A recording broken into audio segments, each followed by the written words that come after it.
ចេកក្រហមមិនត្រឹមតែមានរូបរាងប្លែកនិងទាក់ទាញប៉ុណ្ណោះទេតែវាគឺជាផ្លែឈើដ៏ពោរពេញទៅដោយសារធាតុចិញ្ចឹមដ៏អស្ចារ្យដែលមានឥទ្ធិពលផ្ទាល់ទៅលើគុណភាពឈាមនិងសុខភាពផ្លូវចិត្តរបស់អ្នក 1. វីតាមីន B5 មួយគន្លឹះនៃឈាមក្រហមបង្កើនអេម៉ូក្លូប៊ីនចេកក្រហមមានផ្ទុកនូវវីតាមីន B5 មួយ Pyridoxine ដែលជាសារធាតុសំខាន់ជួយបង្កើនគុណភាពឈាមនិងជំរុញការផលិតអេម៉ូក្លូប៊ីន Hemoglobin ដែលជាប្រូតេអ៊ីនផ្ទុកអុកស៊ីសែននៅក្នុងឈាមក្រហម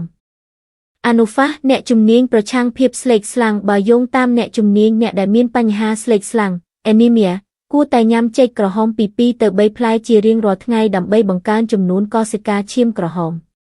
2. ជំនួយដល់អារម្មណ៍និងភាពរីករាយបង្កើនអរម៉ូនរីករាយ Serotonin ក្រៅពីជំនួយឈាមវីតាមីន B5 មួយក៏ជួយបំប្លែងអាស៊ីតអាមីណេ Tryptophan ទៅជា Serotonin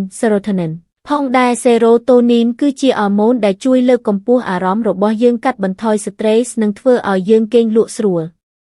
ដូច្នេះសូមចាប់ផ្ដើមបន្ថែមចេកក្រហមទៅក្នុងរបបអាហាររបស់អ្នកដើម្បីទទួលបានសុខភាពឈាមល្អប្រសើរនិងអារម្មណ៍ស្រស់ថ្លាពេញមួយថ្ងៃ